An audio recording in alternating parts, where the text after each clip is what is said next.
Hello students, कैसे हैं आप सभी लोग। आई होप आप सभी बहुत अच्छे होंगे एंड मन लगाकर पढ़ाई कर रहे होंगे। तो चलिए फिर आज का लेक्चर स्टार्ट करते हैं। इस समय हम लोग डिस्कस कर रहे हैं यूजीसी नेट एग्जामिनेशन जो जून 2025 में होने जा रहा है। उसका जो मैनेजमेंट सब्जेक्ट है, उसका जो पेपर 2 है, उसके प्रीवियस ईयर के क्वेश्चन पेपर इस समय हम लोग डिस्कस कर रहे हैं। इसमें मैं 2017-18 से लेके 2024 तक के जितने क्वेश्चन आए हैं वो सब हम लोग डिस्कस कर रहे हैं इस सीरीज में। एंड इस सीरीज में मेरा आज 7वां लेक्चर वीडियो है। 6 लेक्चर मैं ऑलरेडी अपलोड कर चुकी हूँ। ओके, तो चलिए फिर आज का लेक्चर हम लोग स्टार्ट करते हैं। बट लेक्चर स्टार्ट करने से पहले एक बार जो मेरे चैनल पे न्यू स्टूडेंट है उनको मैं बताना चाहती हूँ, ये वो लिस्ट ऑफ सब्जेक्ट है जो मैं आज की तारीख मतलब मई 2025 तक अपने चैनल पे अपलोड कर चुकी हूँ। ये सारे ही सब्जेक्ट आप बहुत आसानी से मेरे चैनल पे पढ़ सकते हैं। सबकी सेपरेट प्लेलिस्ट बनी हुई है एंड इसमें से काफी सारे जो सब्जेक्ट हैं वो मैनेजमेंट का जो एग्जामिनेशन होने जा रहा है यूजीसी नेट का, management subject and commerce subject जो है उसमें यही सब्जेक्ट आ रहे हैं। उसका जो कंटेंट है, उसका सिलेबस देखेंगे तो यही सब्जेक्ट हैं उसमें।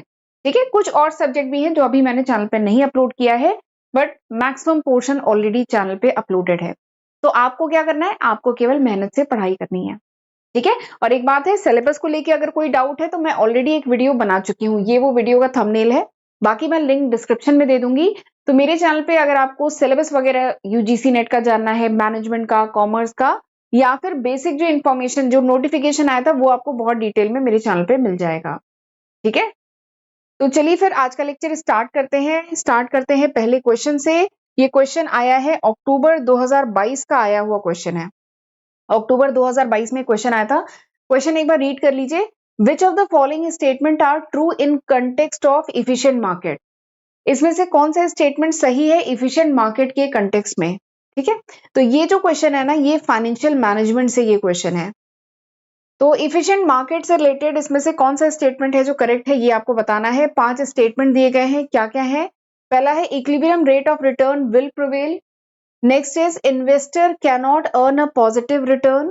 Next is volatility will be very high. Securities of listed firms sell at their fair value. Investors are generally risk averse. तो आपको क्या करना है, choose the most appropriate answer from the option given below. ये जो option दिए गए हैं उसमें सबसे सही आंसर आपको बताना है। ठीक है, तो इस क्वेश्चन को करने के लिए आपको क्या पता होना चाहिए, आपको सबसे पहले तो ये पता होना चाहिए कि what is efficient market. Efficient market है क्या। अगर एफिशिएंट मार्केट क्या होता है ये पता होगा तो फिर आप ऑप्शन कर पाएंगे। तो एफिशिएंट मार्केट होता क्या है, देखिए नाम से ही समझ में आ रहा है। एफिशिएंट मार्केट यानी वो मार्केट जो सही इंफॉर्मेशन, वो मार्केट जिस मार्केट में जो शेयर्स हैं, जो लिस्टेड शेयर्स हैं, उनकी प्राइस जो वो सही इंफॉर्मेशन उस कंपनी के बारे में जो है उसके अकॉर्डिंग वो प्राइस उसकी रिफ्लेक्ट हो रही हो, that is called efficient market. Efficient market मतलब वो मार्केट जो जहां पे जो भी इंफॉर्मेशन आ रही है वो क्विकली एब्जॉर्ब हो जा रही है सिक्योरिटी की प्राइस में। जैसे एग्जांपल के लिए सपोज करिए कोई कंपनी है, उसकी कोई पॉजिटिव न्यूज आई, तो पॉजिटिव न्यूज आई तो उसके अकॉर्डिंगली जल्दी ही उस शेयर की जो प्राइस है वो क्या हो गई, राइज हो गई। और सपोज करिए उस कंपनी के बारे में कोई बैड न्यूज आई या लॉस हुआ कंपनी को, जो भी रिजल्ट्स वगैरह आए, अगर लॉस वगैरह हुआ है तो वो इन्फॉर्मेशन क्विकली एब्जॉर्ब हो रही है शेयर की प्राइस में, तो उसकी शेयर की प्राइस फॉल कर रही है। तो इस टाइप का जो मार्केट होता है ना, जहां पे जो इन्फॉर्मेशन होती है वो क्विकली एब्जॉर्ब होती है शेयर की प्राइस में, कंपनी के शेयर की प्राइस में, तो इस टाइप की मार्केट को कहते हैं एफिशिएंट मार्केट।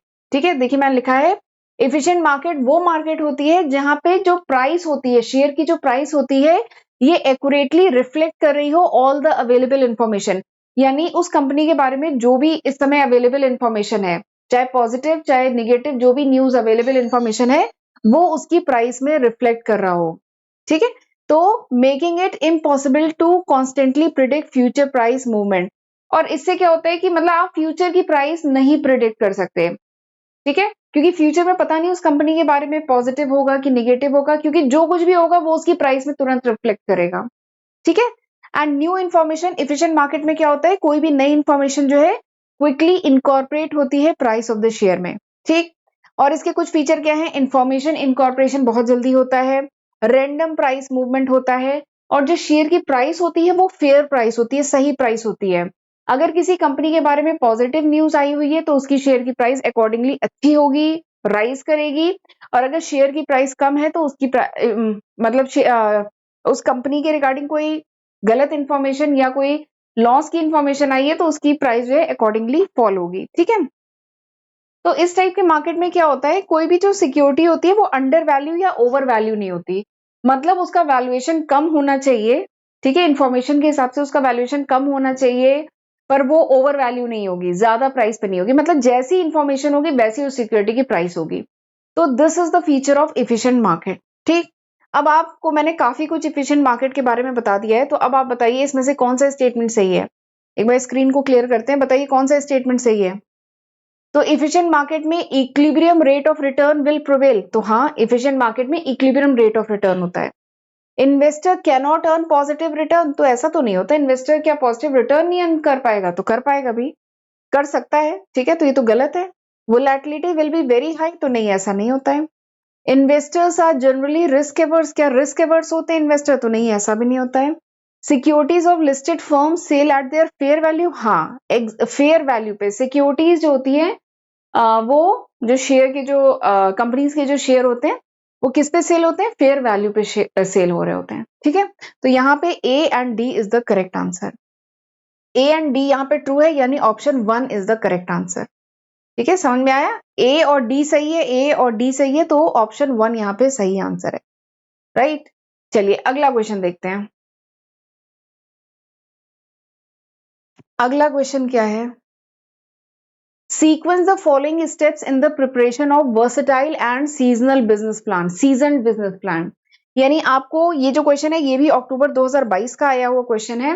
इस क्वेश्चन में क्या पूछ रहा है कि आपको सीक्वेंस करना है, ये 5 स्टेप दिए गए हैं, आपको सीक्वेंस में लगाना है in the preparation of versatile and season business plan.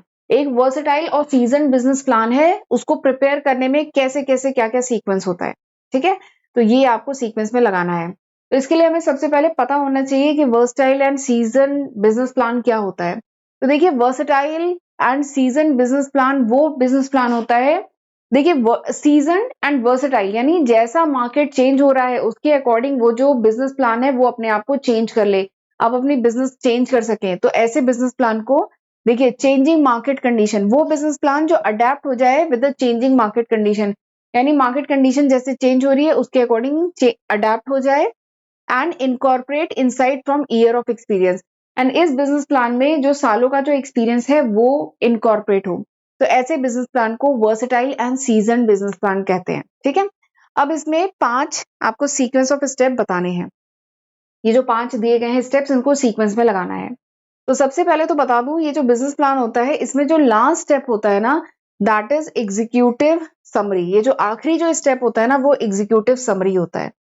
देखिए पहला, अच्छा ये 5वें स्टेप एक बार बता देती हूँ। इंडस्ट्री एंड मार्केट एनालिसिस करेंगे, operation marketing plan and financing करेंगे, company and management team profiling करेंगे, ठीक है, and risk and contingency analysis करेंगे। तो ये 5 सीक्वेंस ऑफ स्टेप होते हैं। तो आपको बेसिकली बताना है कि ये जो स्टेप्स हैं इनको सीक्वेंस में लगाना है। तो मैंने अभी बताया ये जो एग्जीक्यूटिव समरी है जो ऑप्शन ई है this is the last step, ये आखिरी स्टेप होता है। तो देखिए आखिरी स्टेप किस में है, ऑप्शन 1, 2 एंड 4 में आखिरी है, ठीक है, थर्ड में ये लास्ट स्टेप नहीं है, this is the first step, तो यानी थर्ड तो आंसर है ही नहीं, ठीक। तो ये थर्ड एलिमिनेट हो गया, यानी हमारा जो आंसर है वो 1, 2 या 4 में से है। तो चलिए आपको मैं सीक्वेंस बता देती हूँ, बिजनेस प्लान जो बनाया जाता है उसका सीक्वेंस क्या होता है।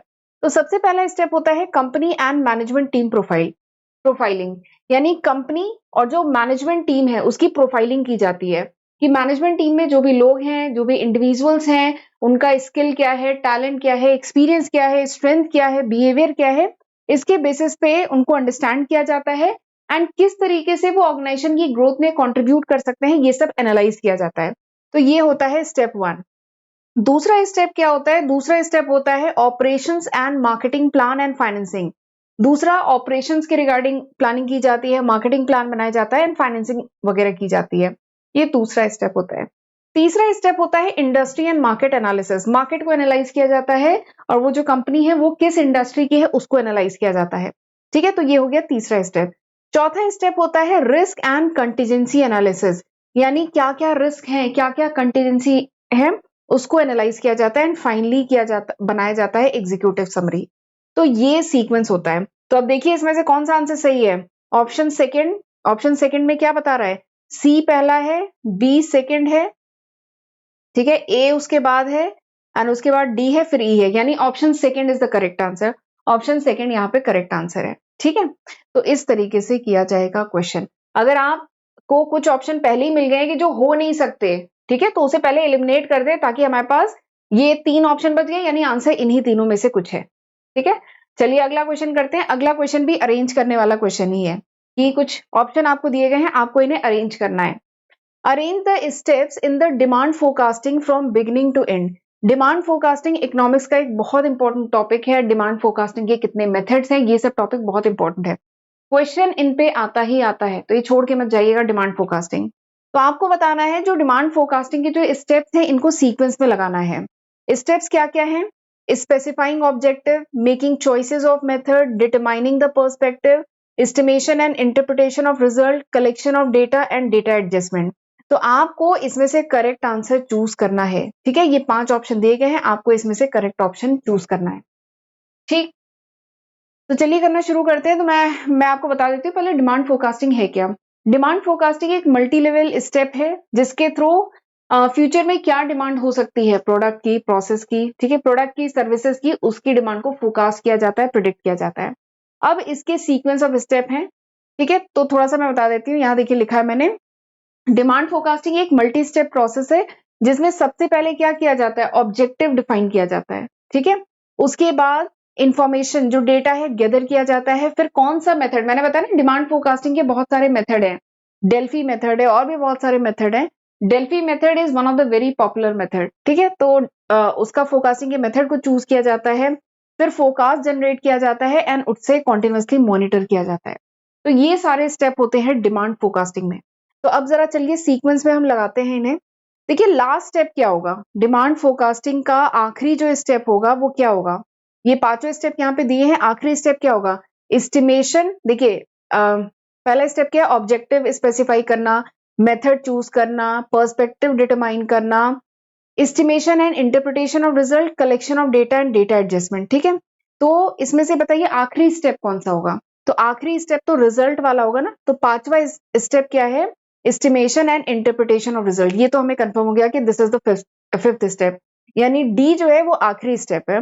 तो बताइए इन ऑप्शन में से डी किस में आखिरी है, इसमें है नहीं, इसमें है नहीं, इसमें है नहीं, यानी हमारा 4 जो है, अच्छा ये जो क्वेश्चन है ना सितंबर 2024 का आया हुआ क्वेश्चन है, तो यानी ऑप्शन 4 हमारा आंसर हो सकता है, ठीक है। क्योंकि डी जो रिजल्ट है वो सबसे आखिरी में रिजल्ट ही तो आएगा, तो ऑप्शन डी तो आखिरी है, तो यहाँ पे एकदम फिट बैठ रहा है। फिर उसके बाद सबसे पहला स्टेप क्या होगा, सबसे पहला स्टेप मैंने अभी बताया कि सबसे पहले ऑब्जेक्टिव डिफाइन किया जाता है, यानी ऑप्शन ए जो है फर्स्ट होगा, यानी हमें ये समझ में आ गया ऑप्शन ए फर्स्ट है एंड ऑप्शन डी लास्ट है। तो यही चौथा ही ऑप्शन ऐसा है जहां पे ऑप्शन ए पहला है और ऑप्शन डी लास्ट है, बाकी सब में ऐसा नहीं है। यहाँ पे ए फर्स्ट है लेकिन ई है लास्ट, तो यानी हमें ये तो समझ में आ गया कि दिस इज द आंसर। हमने 2 चीजें चेक कर ली, तो हमें समझ में आ गया कि option 4 is the answer, option 4 answer है। अब सीक्वेंस में आपको बता दूं, सबसे पहला स्टेप, एक बार स्क्रीन को क्लियर करती हूँ, अब मैं आपको बता देती हूँ। सबसे पहला स्टेप होता है स्पेसिफाइंग द ऑब्जेक्टिव, ऑब्जेक्टिव को स्पेसिफाई करना। दूसरा, ये पहला स्टेप हुआ। दूसरा स्टेप क्या है, determining the perspective, perspective determine करना। उसके बाद कौन सा मेथड चूज किया जाएगा, फोरकास्टिंग के बहुत सारे मेथड हैं, उसमें से कौन सा मेथड चूज किया जाएगा वो करना। एंड उसके बाद डेटा कलेक्ट किया जाता है, डेटा एडजस्टमेंट किया जाता है, एंड उसके बाद interpretation and estimation of the result. तो ये सीक्वेंस ऑफ स्टेप है। अब ये जो ऑप्शन 4 है this is the correct answer.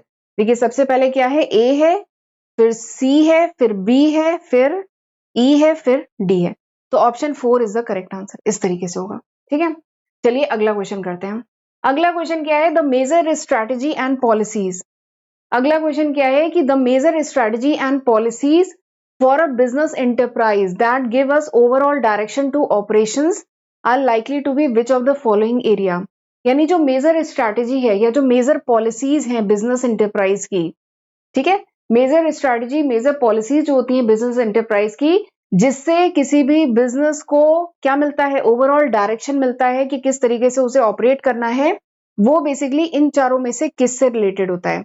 क्या वो ग्रोथ से रिलेटेड है, फाइनेंस से रिलेटेड है, नीड से रिलेटेड है, पर्सनल यानी बेसिकली जो एम्प्लॉयज है उनसे रिलेटेड है, कि मार्केटिंग से रिलेटेड है। तो जो ऑर्गेनाइजेशन में जो स्ट्रैटेजी या पॉलिसीज बनाई जाती हैं जिससे ऑर्गेनाइजेशन का कह लीजिए एक डायरेक्शन डिसाइड होता है, वो किन एरिया से होता है। तो मैं आपको बता दूं, ऑर्गेनाइजेशन की जो स्ट्रैटेजी या जो पॉलिसीज बनाई जाती है वो ऑर्गेनाइजेशन की ग्रोथ को ध्यान में रख के, ऑर्गेनाइजेशन के फाइनेंस को ध्यान में रख के, ऑर्गेनाइजेशन के जो एम्प्लॉयज हैं पर्सनल उनको ध्यान में रख के, ऑर्गेनाइजेशन का जो मार्केटिंग किस तरीके से करनी है, प्रोडक्ट या सर्विसेज है, इन सबको ध्यान में रख के किया जाता है। इसी से ओवरऑल डायरेक्शन मिलता है ऑर्गेनाइजेशन के ऑपरेशंस को। ठीक है, अब इसमें जो नीड एक टॉपिक है, एक पॉइंट क्या है, नीड। तो नीड के बारे में कहूं तो नीड, हाँ नीड एक इंपॉर्टेंट पॉइंट होता है। नीड मतलब जरूरत, यानी मार्केट की क्या जरूरत है, मार्केट की क्या नीड है। हाँ ये एक इंपॉर्टेंट पॉइंट है, लेकिन ये स्ट्रैटेजी या पॉलिसी से रिलेटेड पॉइंट नहीं है। यहाँ पे स्ट्रैटेजी एंड पॉलिसी यानी बिजनेस एंटरप्राइज की कौन कौन सी स्ट्रैटेजी या कौन कौन सी पॉलिसी किन किन एरिया से बनाई जाती है जिससे ऑर्गेनाइजेशन में डायरेक्शन ऑपरेशन का डिसाइड होता है। तो वो ये 4 पॉइंट है। नीड नो डाउट एक इंपॉर्टेंट पॉइंट है, बट वो स्ट्रेटजी या पॉलिसी से रिलेटेड नहीं है। तो यहाँ पे आंसर है ए बी डी ई। तो बताइए यहाँ पे कौन सा होगा, ए बी डी ई, यानी option 3 is the correct answer, A B D E. ठीक है, देखिए मैंने यहाँ पे लिखा है कि नीड, हाँ ये एक इंपॉर्टेंट एस्पेक्ट है मार्केट की डिमांड को समझने के लिए, कंज्यूमर के बिहेवियर को समझने के लिए, लेकिन ये स्ट्रेटेजी या पॉलिसी से रिलेटेड कोई अलग सेपरेट एरिया नहीं है। ठीक है, चलिए अगला क्वेश्चन करते हैं। अगला क्वेश्चन क्या है कि आपको मैच कराना है, लिस्ट 1 एंड लिस्ट 2 के आइटम्स को मैच कराना है। ठीक है, ये कुछ थ्योरीज के नाम है एंड ये इनके प्रोपाउंडर के नाम है। ठीक है, जिन्होंने थ्योरी दी है उनके नाम है, आपको मैच कराना है। तो ये जो क्वेश्चन है ना, इसमें तो आपको एग्जैक्टली पता होना चाहिए कि ये थ्योरी किसने दी है, तभी ये क्वेश्चन कर पाएंगे। देखिए पहला क्या है option, theory of opportunity and innovation. अगला है theory of profit, theory of entrepreneurial supply, psycho analytical theory. ये 4 ऑप्शन दिए गए हैं। और इधर ये किसने किसने दी है, फ्रैंक एच नाइट ने, Peter F Drucker, Sigmund Freud, Thomas Cochran. तो ये 4 ऑप्शन दिए गए हैं। तो आपको बताना है ये जो थ्योरीज हैं ये किसने किसने दी है। तो देखिए मैंने यहाँ पे लिखा हुआ है, सबसे पहली थ्योरी के बारे में बात करते हैं, theory of opportunity and innovation. ये जो सबसे पहली है theory of opportunity and innovation, ये बेसिकली किससे रिलेटेड है, ये दिया है पीटर ड्रकर ने, ये थ्योरी दी है। ये जो थ्योरी है theory of opportunity and innovation, this is given by Peter F Drucker. और ये किस बात पे फोकस कर रहे हैं, creation and exploitation of opportunity. ये बेसिकली थ्योरी ये कहती है कि जो भी अपॉर्चुनिटी मिले उसे क्या करना चाहिए, एक्सप्लॉइट करना चाहिए, उसे मैक्सिमम यूज करना चाहिए। ठीक है, थ्रू इनोवेशन। तो ये this theory is given by Peter F Drucker. अगली थ्योरी क्या है, थ्योरी ऑफ प्रॉफिट। अगली थ्योरी है theory of profit and this is given by Frank H Knight ने ये थ्योरी दी थी, थ्योरी ऑफ प्रॉफिट। एंड ये थ्योरी किससे लिंक है, ये थ्योरी रिलेटेड है uncertainty and risk in the market. Market में जो अनसर्टेनिटी है, मार्केट में जो रिस्क है, ये उससे रिलेटेड थ्योरी है। ठीक है, this theory is given by Frank H Knight ने थ्योरी दी थी, थ्योरी ऑफ प्रॉफिट। ठीक, अगली थ्योरी क्या है, थ्योरी ऑफ एंटरप्रेन्योरियल सप्लाई। अगली क्या है, theory of entrepreneurial supply. This theory is given by Thomas Cochran ने थ्योरी दी थी। ये देखिए थ्योरी ऑफ एंटरप्रेन्योरियल सप्लाई, ये थॉमस कॉकरैन ने दी थी। ये थ्योरी किससे रिलेटेड है, सप्लाई साइड ऑफ एंटरप्रेन्योरशिप। ठीक है, कि ये थ्योरी ये बताती है कि कौन कौन से फैक्टर्स हैं जो इन्फ्लुएंस करते हैं एंटरप्रेन्योरशिप इन एनी इकोनॉमी। किसी भी इकोनॉमी में एंटरप्रेन्योर कितने होंगे। ठीक है, तो उसके लिए कौन कौन से फैक्टर होते हैं जो इम्पैक्ट डालते हैं, ये थ्योरी बेसिकली उससे डील करती है, एंटरप्रेन्योरियल सप्लाई से। तो ये थ्योरी थॉमस कॉकरैन ने दी है। अगली क्या है, साइको एनालिटिकल थ्योरी, ये सिगमंड फ्रूड ने दी थी। तो psychoanalytical theory Sigmund Freud ने दी थी। ये basically psychological aspect of entrepreneurship, यानी एंटरप्रेन्योरशिप के साइकोलॉजिकल एस्पेक्ट से रिलेटेड ये थ्योरी है कि इस थ्योरी में बताया गया है क्या मेंटल या इमोशनल मेकअप होता है एंटरप्रेन्योर का। एंटरप्रेन्योर जो होते हैं उनका मेंटल जो स्टेटस है वो किस टाइप का होता है या होना चाहिए, इससे रिलेटेड है ये थ्योरी। ठीक है, ये किसने दी थी, सिगमंड फ्रूड ने दी थी। तो अब आप देख सकते हैं यहाँ पे कौन सा आंसर सही है, option 2 is the correct answer. A किससे मैच हो रहा है, 2 से, बी 1 से, सी 4 से एंड डी 3 से। तो option 2 is the correct answer. तो इस तरीके से किया जाएगा, राइट। चलिए आज हम यहीं तक रखते हैं। ठीक है, आज हम यहीं तक रखते हैं। और एक बात और है कि अगर ये लेक्चर यूजफुल लगा हो तो प्लीज इसको लाइक जरूर करिएगा और मुझे कमेंट सेक्शन में बताइएगा कि ये लेक्चर आपके लिए यूजफुल था कि नहीं था। ठीक है, तो आज हम इतने ही क्वेश्चन करेंगे, बाकी हम क्वेश्चन अगले लेक्चर में डिस्कस करेंगे। मैं एक एक लेक्चर में कम क्वेश्चन ही करा रही हूँ ताकि आपके लिए बहुत लेंदी ना हो, राइट। तो चलिए फिर आज का लेक्चर मैं वाइंड अप करती हूँ, और यूजफुल लगा हो तो लाइक करना है, चैनल को सब्सक्राइब करना है, फ्रेंड्स के साथ शेयर करना है। ओके, तो चलिए मिलते हैं अगले लेक्चर वीडियो में, तब तक अपना ध्यान रखिएगा। God bless you.